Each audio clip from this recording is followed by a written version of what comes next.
जय माता दी दोस्तों, आप सभी को चैत्र नवरात्रि की ढेर सारी शुभकामनाएं।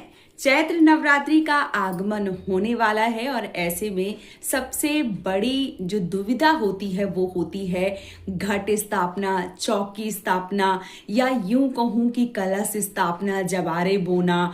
बहुत सारी ऐसी बहनें जो सरल तरीके से पूजा करना चाहती हैं और नवरात्रि के 9 दिनों में माँ की कृपा बिल्कुल कम पूजा में, कम सामान में, कम समय में पूजा करके माँ की वो कृपा, माँ का वो आशीर्वाद प्राप्त करना चाहती हैं जो सभी लोग प्राप्त करना चाहते हैं। ऐसे में मैं बहुत ही कम सामान में, बहुत ही सरल तरीके से आप सबके साथ जो पूजा है वो शुरू कर रही हूँ। किस प्रकार से आपको पूजा करना है, चलिए मैं आप सबको दिखा देती हूँ। सबसे पहले आपको चौकी जो है वो लगानी होती है। तो आप जो चौकी है वो आप अपने घर के मंदिर में भी लगा के पूजा कर सकती हैं या मंदिर के नीचे कहीं एक जगह बना लीजिए, उसमें भी पूजा जो है वो कर सकती हैं। या आप चाहें तो आप अपने घर के मंदिर में भी पूजा कर सकती हैं सरल तरीके से। या जैसे नवरात्रि 9 दिनों की होती है तो अलग से चौकी लगा के पूजा करेंगे तो और अच्छी बात है। यहाँ पे मैं अलग से चौकी लगा के आप सबको सरल तरीके से पूजा करना दिखा रही हूँ, तो आप इसी प्रकार से भी पूजा कर सकते हैं। मैंने एक जगह जो है वो सुनिश्चित कर ली है, उस जगह को मैंने गंगा जल से जो है वो पवित्र कर लिया है। तो थोड़ा सा गंगा जल जो है वो डाल के इस जगह को आप पवित्र कर लें जहां भी आप माता की चौकी जो है वो लगा रही हैं। इसके साथ ही साथ मैंने यहाँ पे एक जो पटा है वो डाला है और उसके ऊपर ये लाल रंग का वस्त्र डाला है, क्योंकि माता को लाल रंग जो है वो अति प्रिय है। इसीलिए मैंने लाल रंग जो है वो चौकी पे बिछाया है। यदि आपके पास कोई भी लाल रंग का ब्लाउज का पीस है वो भी आप बिछा सकते हैं। इस तरीके का कोई कपड़ा है तो वो भी बिछा सकते हैं, नहीं है तो पीला कपड़ा भी बिछा सकते हैं। या जो भी कोई नया दुपट्टा है या ब्लाउज का नया पीस है, जो भी है। देखिए, माता जो है वो भाव की भूखी है। भाव से यदि आप पूजा पाठ करते हैं तो माता आपकी पूजा से प्रसन्न हो जाती हैं। तो आप भाव से पूजा कीजिए और कौन सा सामान है, कौन सा नहीं है, इस पे बहुत ज़्यादा फोकस जो है वो आपको करने की आवश्यकता नहीं होती है। अब जैसे मैंने चौकी लगा ली है, अब हमें क्या करना है। अब यहाँ पे मैंने पीले चावल जो हैं वो लिए हैं। मैं अपनी सभी पूजा में बताती हूँ कि पीले चावल जो हैं, जब हम किसी भगवान को, किसी माता को, किसी भी देव को हम पीले चावल देते हैं तो इसका मतलब यही होता है कि पीले चावल दे के माता को बुलाया जा रहा है। जब विवाह होता है किसी कन्या का तो हम पीले चावल जो है वो नैनिहाल पक्ष में या कहीं ऐसी जगह देते हैं जो अपने होते हैं। तो हम माता को भी पीले चावल का आसन देंगे और माता को विराजमान करेंगे। तो यहाँ पे हम थोड़े से जो चावल है वो डाल देते हैं। इस प्रकार से थोड़े चावल यहाँ भी डाल देते हैं और थोड़े जो है वो यहाँ पे डाल देते हैं। अब आगे क्या करना है मैं आप सबको दिखा रही हूँ। मैंने ये चावल जो है वो जगह जगह पे क्यों डाले हैं। तो सबसे पहले इस प्रकार की कोई भी फोटो है आपके पास, तस्वीर है, विग्रह है, तो वो आप लीजिए और इस प्रकार से माता के जो है वो विराजमान कर दीजिए। आपके पास इससे कोई बड़ी फोटो है, ये मेरे पास बहुत पुरानी फोटो है और मैं इसी से काफी लंबे समय से पूजा कर रही हूँ, तो मैं इसीलिए नहीं बदल रही हूँ। क्योंकि कहते हैं जितनी भी पुरानी मूर्तियां होती हैं, जितने भी पुराने भगवान होते हैं, वो हमारे एक तरीके से जैसे हमारे बड़े बुजुर्ग होते हैं उनका आशीर्वाद सदा हमारे ऊपर रहता है, तो उसी प्रकार से जो पुरानी फोटो विग्रह होते हैं उनका आशीर्वाद जो है वो आपके परिवार के ऊपर रहता है। ये फोटो कुछ नहीं तो कम से कम 10 साल पुरानी है, तो मैं इसी फोटो से नवरात्रि में पूजा जो है वो करती हूँ। तो यही फोटो जो है वो मैं आप सबको दिखा रही हूँ कि किस प्रकार से पूजा जो है वो करना है। अब देखिए, यहाँ पे मैंने फोटो जो है वो रख दी है। अब हम यहाँ पे गणपति जो है वो भी रखेंगे। तो भगवान गणपति यदि आप विराजमान नहीं करना चाहते हैं तो आप सुपारी के गणपति, जैसे आपके पास इस प्रकार से छोटे गणपति नहीं है तो आप सुपारी के गणपति जो है वो भी रख सकते हैं। मेरे पास है पीतल के गणपति, तो मैं यहाँ पे पीतल के जो गणपति है वो भी विराजमान कर रही हूँ। तो यहाँ पे मैंने पीतल के जो गणेश जी हैं वो विराजमान कर दिए हैं। अब देखिए हमें क्या करना है। अब हमने यहाँ पे जो चावल रखे हैं, तो मैंने यहाँ पे थोड़ा सा फूल जो है वो रखा है एक प्लेट पे, और यहाँ पे जो दीपक है वो रखा हुआ है, और ये जो चावल हमने रखे थे आसन के तौर पे यहाँ पे हम रख देते हैं, ठीक है। और इसके साथ ही साथ इस प्रकार की मैंने बाती ली हुई है। आप यहाँ पे लंबी बाती, गोल बाती, बड़ी बाती, जिस भी प्रकार का घी का दीपक जो भी है वो आप जला दीजिए। मैं यहाँ पे इस प्रकार से जो बत्ती है वो रख के और इसको जला दूंगी, और इसके बाद हम अपनी जो पूजा है वो शुरू करेंगे, क्योंकि जो अग्निदेव होते हैं वो हमारी पूजा के साक्षी होते हैं, और जब तक अग्निदेव प्रज्वलित नहीं होते हैं तब तक हमारी जो पूजा है वो शुरू नहीं मानी जाती है। तो यहाँ पे मैंने अग्निदेव जो है वो प्रज्वलित कर दिए हैं। अब हमें क्या करना है, अब देखिए मैंने थोड़े से जो चावल है वो लिए हुए हैं, तो यहाँ पे ये थोड़े से जो चावल है वो हम रख रहे हैं, ठीक है। और अब हमें क्या करना है, अब देखिए मैं एकदम सरल तरीका आप सबको बता रही हूँ। अब यदि आप बहुत ज़्यादा तामझाम नहीं करना चाहते हैं, या यूँ कहूँ कि कलश की स्थापना नहीं कर रहे हैं, तो आप ये सिंपल तरीके से भी पूजा कर सकते हैं। एक मैंने पीतल का लोटा लिया है, आप यहाँ पे तांबे का लोटा ले सकते हैं, या मिट्टी का जो लोटा है या कलश है वो ले सकते हैं।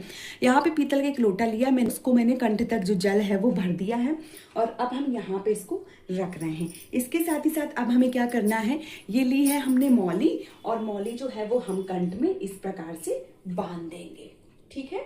तो इसी प्रकार से आप जो मौली है जो कंठ में जरूर बांधिए। तो अब हमें क्या करना है, अब देखिए हमें जैसे लोटा हमने लिया है, तो हमें एक कटोरी लेना है। चांदी का सिक्का है तो बहुत अच्छी बात है, यदि नहीं है तो आप यहाँ पे 10-11 रुपए या 2 रुपए का, 5 रुपए का सिक्का जो है वो भी रख सकते हैं।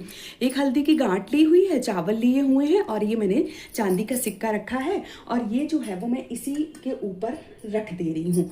तो इस प्रकार से ये पूर्ण पात्र बन जाता है। इसको रख के भी आप पूजा जो है वो कर सकते हैं। यहाँ पे मैंने ये जो लोटा है वो रख दिया है। बहुत सारे लोगों के मन में ये प्रश्न आएगा कि अब इस लोटे को कब उठाना है, तो जैसे हम कलश उठाते हैं, जिस दिन पारण करते हैं, ये लोटा तभी हटेगा, ठीक है। तो ये मैंने इस प्रकार से रख दिया है। अब हम इस लोटे में स्वास्तिक जो है वो बनाएंगे। तो इस प्रकार से हम यहाँ पे जो स्वास्तिक है वो बना देंगे। ये देखिए हल्का हल्का ही बना है, बस मैंने यहाँ पे जो स्वास्तिक है वो बना दिया है, ठीक है। अब आपका दीपक भी जल गया, जो कलश की स्थापना जो है वो भी हो गई है। अब हमें क्या करना है, अब देखिए अब हम सबसे पहले जो स्नान है वो करवाएंगे। तो हम यहाँ पे एक जो लोटा है जल वो ले लेंगे इस प्रकार से, और इस प्रकार से फूल जो है वो डिप करके, मतलब डुबो के, और हम सबसे पहले अपने दीपक का पूजन जो है वो करेंगे, गणपति भगवान का, और जो हमने कलश रखा है इसके साथ ही साथ माता जी को भाव स्वरूप स्नान करवाएं, बहुत ज़्यादा गीला ना करें। और यदि आपके पास धातु की जो मूर्ति है वो है, या यूँ कहूँ कि विग्रह है यदि आपके पास, तो आपको पंचामृत से किसी थाली में रख लीजिए। जैसे मैं आप सबको दिखाऊं कि इस प्रकार की पीतल की जो थाली है वो रख लीजिए, और इसमें विग्रह जो है वो रख के आप पंचामृत स्नान जो है वो करवा सकते हैं। तो यहाँ पे मैंने जो फोटो है वो ली हुई है, तो हमें यहाँ पे पंचामृत स्नान करवाने की जो आवश्यकता है वो बिल्कुल भी नहीं होती। स्नान करवाने के बाद में जो वस्त्र है वो पहनाए जाते हैं। तो देखिए जो हमारे गणपति भगवान हैं उनको हम वस्त्र, और दीपक को, सबको जो वस्त्र है वो पहनाएंगे, और माता रानी को जो चुनरी है वो हम उड़ाएंगे। तो यहाँ पे जो गणपति भगवान हैं उनको इस प्रकार से हम वस्त्र के भाव से जो कलापा है वो समर्पित कर रहे हैं। जो दीपक है उनको भी वस्त्र के भाव से कलावा समर्पित कर देंगे। और यदि आपके पास चुनरी है माता की, इस प्रकार से कोई भी लाल पीली चुनरी है, तो माता को चुनरी जो है वह जरूर पहनाएं। और यदि चुनरी नहीं है तो फिर आप कलावा रूपी जो वस्त्र है वो भी पहना सकते हैं। अब हम जो पुष्प है वो समर्पित करेंगे, और इसके साथ ही साथ जो हम तिलक है वो करेंगे। तो सबसे पहले हम अपने जो हमारा दीपक है उसको यहाँ पे हमने गणपति भगवान को, इसके साथ ही साथ माता जी को, और जो हमने कलश लिया है, जो हम कलश रखे हैं, उन सबको यहाँ पे हमने जो पुष्प है वो समर्पित कर दिया है। अब हम करेंगे तिलक। तो माता जी का तिलक जो है वो हम रोली रोली कुमकुम से करेंगे, गणपति भगवान का चंदन से करेंगे।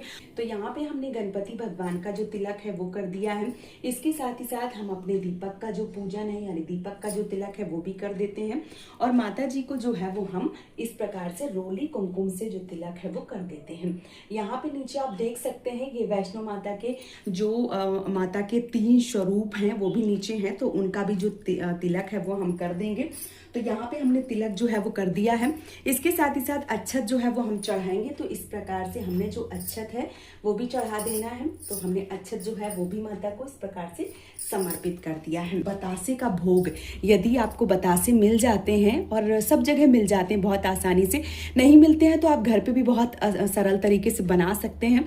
कोशिश करिए इस दिन माता को जो बतासे का भोग है नवरात्रि में वो लगाइए, क्योंकि ये बहुत ज़्यादा शुभ होता है। तो यहाँ पे मैं बतासे का भोग जो है वो माता को लगाऊंगी। और इसके साथ ही साथ आप 2 लौंग या 2 इलायची का जोड़ा जो है वो भी चढ़ा सकते हैं। यहाँ पे मैंने कुछ लौंग और कुछ इलायची जो है वो ली हुई है, तो ये भी हम यहाँ पे रख देंगे। ये बहुत ज़्यादा शुभ होता है लौंग इलायची का जोड़ा चढ़ाना, बतासा चढ़ाना। इसके साथ ही साथ यहाँ पे मैंने मेवा जो है वो लिए हुए हैं, तो मेवा जो है वो भी हम चढ़ाएंगे। जो भी चीज़ें हैं आपके पास, यदि मेवा नहीं है या आपके पास इस प्रकार की कोई भी मिठाई है तो वो चढ़ा दीजिए, बतासा है जो भी है। देखिए मैं ऑप्शन इसलिए दे रही हूँ कि सब लोग सामर्थ्य उस हिसाब से नहीं होते हैं कि सारी चीज़ें जो है वो चढ़ा पाएँ। तो जो भी है आपके पास वो चढ़ा दीजिए। ज़रूरी नहीं है कि जैसे मैं आप सबको दिखा रही हूँ बिल्कुल वैसे ही आपको करना है। कम से कम सामान, ज़्यादा से ज़्यादा सामान, जैसे भी है जो भी है वो आपको ज़रूर चढ़ाना होता है, ठीक है। इसके साथ ही साथ अब हमें क्या करना है, जो भी ऋतु फल, जैसे अभी बहुत ज़्यादा अंगूर, केला, संतरा, ये सारे फल आ रहे हैं तो आप ये भी चढ़ा सकते हैं। और सबसे ज़रूरी जो बात है वो ये है कि आपको एक पान का पत्ता लेना है, ये बहुत ज़रूरी है। ये माता को जो है वो ज़रूर चढ़ाएं। इसके ऊपर आप 2 बतासे, 2 लौंग और 2 इलायची का मान लीजिए जोड़ा जो है वो आपको रख के चढ़ाना होता है। तो ये जो है वो ज़रूर चढ़ाइए, बहुत ज़्यादा शुभ होता है। आप अपनी किसी भी कामना को लेकर माता को ये जो बतासा है, जो पान है, जो वीड़ा है, बहुत सारे लोग इसे मुख शुद्धि के लिए मानते हैं, लेकिन हमारे यहाँ ये वीड़ा बतासा के रूप में चढ़ाया जाता है। यदि आपकी कोई भी कामना है तो आप माता से पहले दिन ही चढ़ा के बोल दीजिए और 9वें दिन तक आप इसे चढ़ाइए। और बहुत सारे लोगों के मन में ये प्रश्न आएगा कि हम क्या करें इसका, तो आप इसका विसर्जन भी कर सकते हैं, हवन में भी जो है वो डाल सकते हैं। ये चढ़ाने से जो माता है वो अति प्रसन्न होती हैं और आपके समस्त मनोकामनाएं जो है वो पूरी कर देती हैं, ठीक है।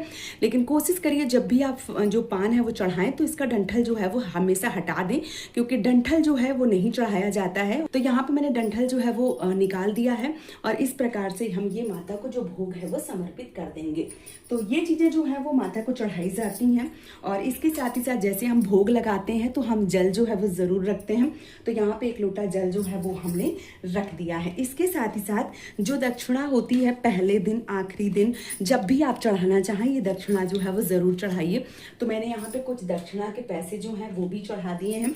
और इसके साथ ही साथ यदि आपके पास जनेऊ है तो जनेऊ जो है वो आपको गणपति भगवान को ज़रूर चढ़ाना होता है। तो मैंने यहाँ पे जनेऊ जो है वो भी चढ़ा दिया है।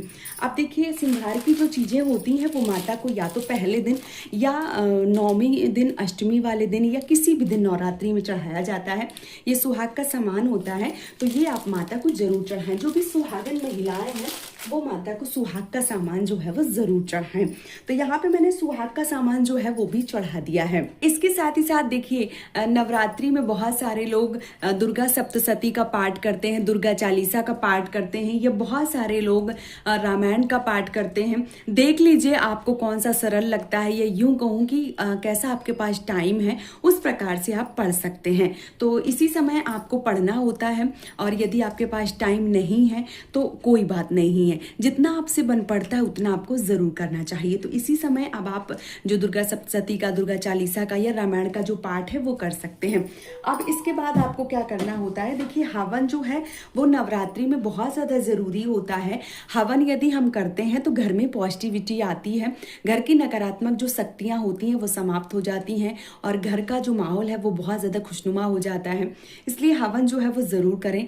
आप चाहें तो सिंपल सा हवन जो है वो कर सकते हैं, आप चाहें तो तो बड़ा हवन कर सकते हैं। मैं यहाँ पे बिल्कुल छोटा सा हवन जो है वो आप सबको दिखाऊंगी। मैंने यहाँ पे एक जो कुंडा है वो लिया हुआ है। आप इसकी जगह पे कोई भी मिट्टी का दिबोलिया ले सकते हैं, आप तांबे का, पीतल का जो कुंडा है वो ले सकते हैं। यहाँ पे उपला जो है वो मैंने जलाया हुआ है। आप अगर उपला नहीं है या मान लीजिए आपके पास आम की लकड़ी है तो वो भी आप जला सकते हैं।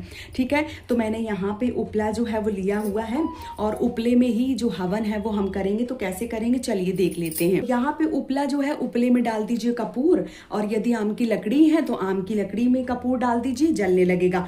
फिर आप घी की 3 आहुतियां, 5 आहुतियां या हवन सामग्री की जो आहुतियां हैं वो आप दे सकते हैं। मैंने ये हवन सामग्री जो है वो बना के आप सबको दिखाई थी कि इसमें बाजार की चीजों के साथ साथ घर की कौन कौन सी चीजें मिलाई जाती हैं। ये आप अगर आपने वीडियो नहीं देखा तो ये देख लीजिए, ताकि आपको नवरात्रि में बहुत ही आसानी से हवन सामग्री जो है वो बनाने की संपूर्ण विधि जो है वो पता चल सके। इसके साथ ही साथ यहाँ पे हम इस प्रकार से लेके 3, 5 या 7 आहुतियां, 11 आहुतियां जो है वो डाल सकते हैं और अपनी जो सरल तरीके से जो हवन है वो कर सकते हैं। तो यहाँ पे मैं आहुतियां जो है वो डाल रही हूँ इस प्रकार से। तो जैसे मैंने बता दिया कि सरल तरीके से जो हवन है वो आप कर सकते हैं। मैंने यहाँ पे जो आहुतियां हैं वो डाल दी हैं। अब देखिए, जो भगवान का मुख होता है वो अग्नि के समान माना गया है।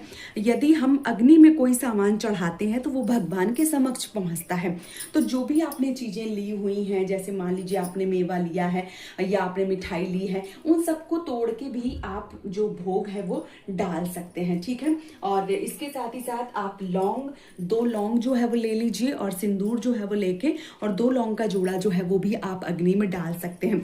तो इस प्रकार से भी जो हवन है वो कर सकते हैं बिल्कुल सरल तरीके से, और जो पूजा है वो आप इस प्रकार से भी कर सकते हैं। हवन करने के बाद में आप धूप बत्ती से या दीपक की आरती जो है वो कर सकते हैं, और इस प्रकार से मैंने जो आरती है वो भी कर दी है। तो आरती जो है वो करने के बाद में आपको क्या करना है, आप हाथ जोड़ के माता से पूजा में रही जो भी त्रुटि है उनको माता रानी माफ करें, और आपकी जो भी अभिलाषा है, आपकी जो भी इच्छा है, आपकी जो भी कामना है उसे पूर्ण करें। ऐसा माता से वरदान जो है वो जरूर मांगे और माता को प्रणाम करें। तो इस प्रकार से सरल तरीके से आप पूजा कर सकते हैं। आप सबको ये पूजा विधि कैसी लगी है आप हमें कमेंट बॉक्स में जरूर बताइए, और वीडियो पसंद आया है तो चैनल से जुड़ जाइए, चैनल को सब्सक्राइब और वीडियो को लाइक करके। आज का ये वीडियो मैं यहीं पे समाप्त कर रही हूँ। आप सबको हैप्पी नवरात्रि, जय माता दी, राधे राधे।